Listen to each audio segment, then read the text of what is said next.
안녕 중고등부 친구들. 2021년부터 새로 선생님을 맡게 된 김소희 선생님이라고 해.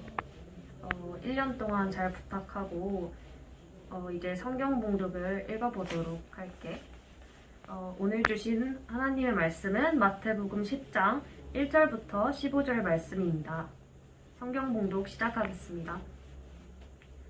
예수께서 12 제자를 부르셔서 그들에게 더러운 귀신들을 쫓아내는 권능을 주시고 모든 질병과 모든 아픔을 고치게 하셨습니다. 12 사도들의 이름은 이렇습니다. 먼저 베드로라고 하는 시몬과 그 동생 안드레, 세베대의 아들 야고보와 그 동생 요한, 빌립, 바돌로메, 도마, 세리마테, 알페오의 아들 야고보, 다데오, 열심당원 시몬, 그리고 예수를 배반한 가룟 유다입니다. 예수께서 이 12명을 보내시며 이렇게 지시하셨습니다. 이방 사람들의 길로 가지 말고 사마리아 사람이 사는 마을에도 들어가지 말고 오직 이스라엘 집에 잃어버린 양들에게 가라. 가서 하늘나라가 가까이 왔다고 전하라. 아픈 사람들을 고치고 죽은 사람들을 살리고 나병 환자들을 깨끗하게 고치며 귀신들을 쫓아내라. 너희가 거저 받았으니 거저 주라.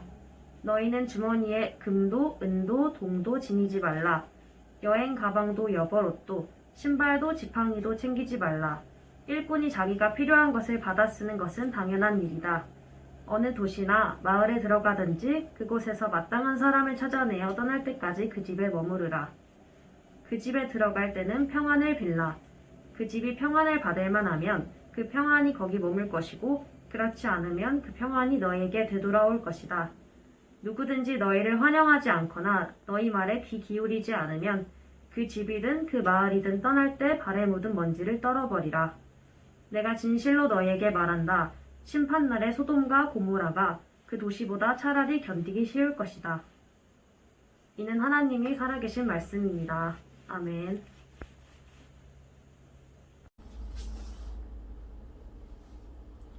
여러분 안녕하세요. 한 주간 잘 지냈나요? 그리고 2월 교재도 잘 받았죠? 올해는 코로나 전염병으로 인해서 매월 여러분 가정으로 교재를 보내주기로 했는데요. 교재 말씀 중심으로 주일 예배도 잘 드리고 성경 필사도 즐거운 마음으로 하면 좋겠습니다. 오늘 말씀은 2월 4일자 마태복음 10장 1절부터 15절까지인데 올해 다시 중고등부로 돌아오신 김소희 선생님이 읽어주셨습니다. 선생님을 영상으로 다시 만나서 반가웠죠? 말씀으로 들어가기 전에 사복음서 중 마태복음에서만 특별하게 쓰여진 내용을 잠깐 살펴보려고 합니다. 마태복음은 모두 28장으로 쓰여졌는데요. 그중 5장부터 7장까지의 산상수훈, 즉 산위에서 가르치신 예수님의 설교라는 의미이고 10장의 12제자 파송 설교, 13장의 하늘나라 비유, 18장의 겸손과 용서에 관한 교훈, 24장부터 25장까지의 감람산에서의 종말 심판에 관한 설교 등 5가지가 마태복음에서만 특별하게 쓰여진 내용입니다. 지난 예배에서 다루었던 8복, 8가지 복, 구제, 기도, 금식에 대한 교훈, 먼저 그 나라와 그 의를 구하라의 말씀들, 혹시 기억나시나요? 이 말씀들이 모두 산상수훈 중 일부였습니다. 이제 말씀으로 들어가 보겠습니다. 2절부터 4절을 보면 12 사도들의 이름을 부르면서 먼저 베드로라고도 하는 시몬과 그 동생 안드레, 세베대의 아들 야고보와 그 동생 요한, 빌립, 바돌로메, 도마, 세리마테, 알페오의 아들 야고보, 다데오, 열심당원 시몬, 그리고 예수를 배반한 가룟 사람 유다라고 말합니다. 예수님의 제자들은 어떤 사람들이었을까요? 갈릴리 해변에 다니시다가 두 형제, 곧 베드로라 하는 시몬과 그의 형제 안드레가 바다에 금을 던지는 것을 보시니 그들은 어부라. 말씀하시되 나를 따라오라. 내가 너희를 사람을 낚는 어부가 되게 하리라. 하시니 그들이 곧 그물을 버려두고 예수를 따르니라. 거기서 더 가시다가 다른 두 형제 곧 세베대의 아들 야고보와 그의 형제 요한이 그의 아버지 세베대와 함께 배에서 금을 깁는 것을 보시고 부르시니 그들이 곧 배와 아버지를 버려두고 예수를 따르니라. 마태복음 4장 18절부터 22절. 이튿날 예수께서 갈릴리로 나가려 하시다가 빌립을 만나 이르시되 나를 따르라 하시니 빌립은 안드레와 베드로와 한 동네 벳세다 사람이라. 요한복음 1장 43절부터 44절. 예수께서 그곳을 떠나 지나가시다가 마테라 하는 사람이 세관에 앉아 있는 것을 보시고 이르시되 나를 따르라 하시니 일어나 따르니라. 마태복음 9장 9절. 예수님의 12제자들 모두가 어떤 사람들이었는지는 알 수 없지만 베드로, 안드레, 야고보, 요한 네 사람은 어부였고 빌립은 갈릴리 태생이었고 마태는 세리였습니다. 그리고 열심당원 시몬이라고 말하고 있는데 열심당원은 민족주의 단체로서 당시 이스라엘을 지배하던 로마 제국에도 반대하고 이스라엘의 지도자들에도 반대하는 일종의 독립투사단체였습니다. 참고로 마태복음을 읽다 보면 바리새파, 사두개파라는 사람들도 등장하는데요. 바리새파는 분리된 자라는 의미로 율법에서 깨끗하지 않다고 하는 것들로부터 분리하려는 태도에서 유래되었고 율법을 가장 엄격하게 지키는 사람들로서 이스라엘 사람들의 지지를 받았습니다. 한편 사두개파는 부유한 귀족 지배계층으로 제사장과 권력가들로 이루어진 집단이며 로마 제국의 지지를 받았습니다. 예수님이 복음을 전파하기 시작하셨을 때에 가장 많이 예수님을 방해한 사람들은 바리새파 사람들이었는데 왜냐하면 바리새파 사람들은 율법을 문자 그대로 지키는 것을 강조했지만 예수님은 율법에 담긴 하나님의 뜻과 의도를 바로 알고 그 뜻대로 행하라고 말씀하셨기 때문입니다. 나중에는 바리새파, 사두개파, 너나 할 것 없이 모두 예수님을 방해하고 비난하였습니다. 이제 본격적으로 어쩌면 우리에게 어렵고도 낯선 주제, 전도에 대해 살펴보겠습니다. 5절부터 6절을 보면 이방 사람들의 길로 가지 말고 사마리아 사람이 사는 마을에도 들어가지 말고 오직 이스라엘의 집에 잃어버린 양들에게 가라고 말합니다. 즉 전도의 대상을 말하고 있습니다. 마태복음 1장 1절을 보면 아브라함과 다윗의 자손 예수 그리스도의 계보라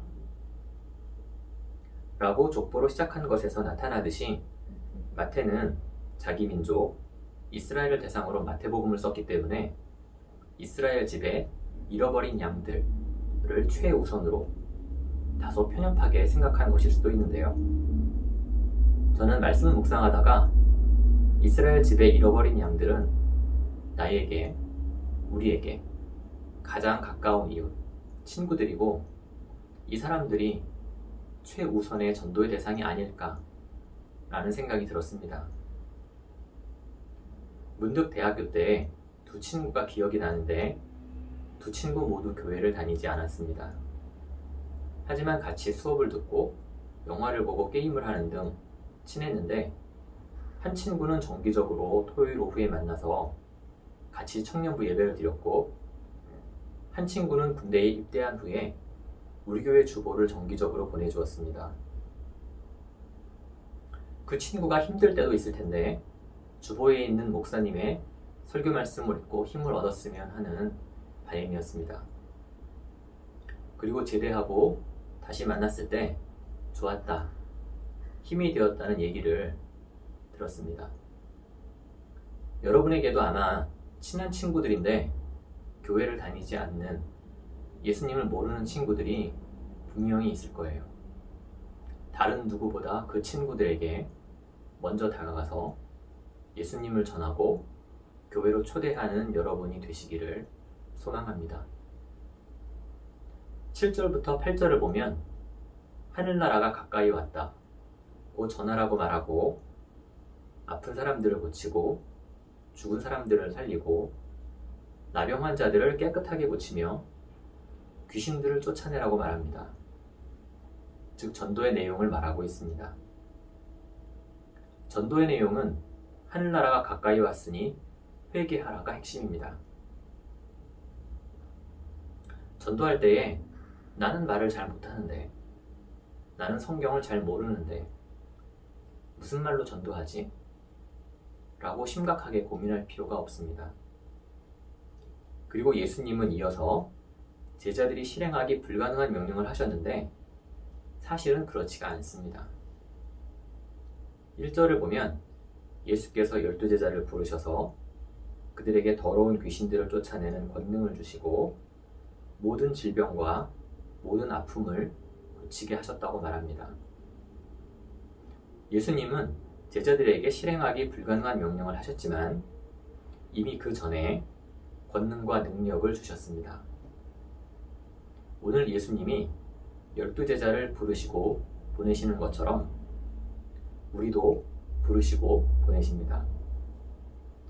하지만 그냥 빈손으로 보내시거나 무리한 명령을 하시는 것이 아니라 우리에게 필요한 것들을 미리 준비시켜 주시는 분임을 믿으시기 바랍니다. 전도는 내가 내 능력으로 하는 것이 아닙니다. 내 양을 치라 고 말씀하시는 예수님이 주인 되셔서 주도적으로 이끌어 가시고 우리는 다만 예수님의 뒤를 따라가면 되는 것입니다. 예수님이 말씀하시고자 하는 내용이 나를 통해서 그리고 우리를 통해서 잘 전달되고 열매 맺을 수 있도록 예수님께 순종하는 여러분이 되시기를 소망합니다. 마지막으로 9절부터 10절을 보면 너희는 주머니에 금도 은도 동도 지니지 말고 여행 가방도 여벌옷도 신발도 지팡이도 챙기지 말라고 일꾼이 자기가 필요한 것을 받아 쓰는 것은 당연한 일이라고 말합니다. 즉 전도의 방법을 말하고 있습니다. 몇 년 전에 우리 중고등부가 필리핀으로 해외 단기 선교를 다녀온 적이 있는데요. 다녀온 학생들에 따르면 처음에 도착했을 때에는 생각했던 것보다 환경이 열악해서 놀랐다고 합니다. 과연 여기에서 제대로 선교를 할 수 있을까? 제대로 예배나 드릴 수 있을까? 현지 아이들과는 친해질 수 있을까? 등 기대치가 금방 낮아졌는데요. 시간이 지나면서 주변 환경은 문제가 되지 않았고 함께 즐겁게 예배를 드리고 아이들과도 친해지는 등 뜻깊고 의미 있는 선교 여행이 되었다고 합니다. 즉 전도를 하는 데 있어서 환경이나 여건은 큰 문제가 되지 않는 것 같습니다. 오히려 예수님은 우리가 불필요한 것들을 많이 준비해서 전도의 사명을 망각하기보다는 예수님만 바라보고 의지하며 전도 그 자체에 집중하기를 바라고 계십니다. 모든 환경과 여건을 예수님께 맡기고 전도에 집중하는 여러분이 되시기를 소망합니다. 2월 교재의 말씀을 살펴보다가 예수님의 제자 파송과 전도에 관한 말씀이 눈에 들어오고 이 말씀을 나누고 싶다는 생각이 들었습니다.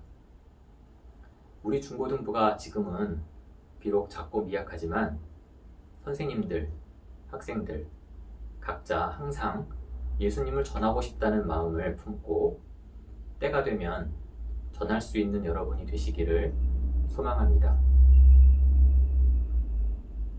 다 같이 기도드리겠습니다.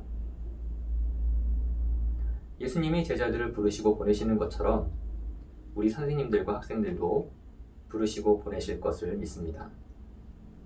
오늘 예수님이 말씀하신 전도의 대상, 내용, 방법을 알고 각자의 때에 기쁜 마음으로 예수님을 전할 수 있는 선생님들, 학생들이 될 수 있도록 인도하여 주옵소서.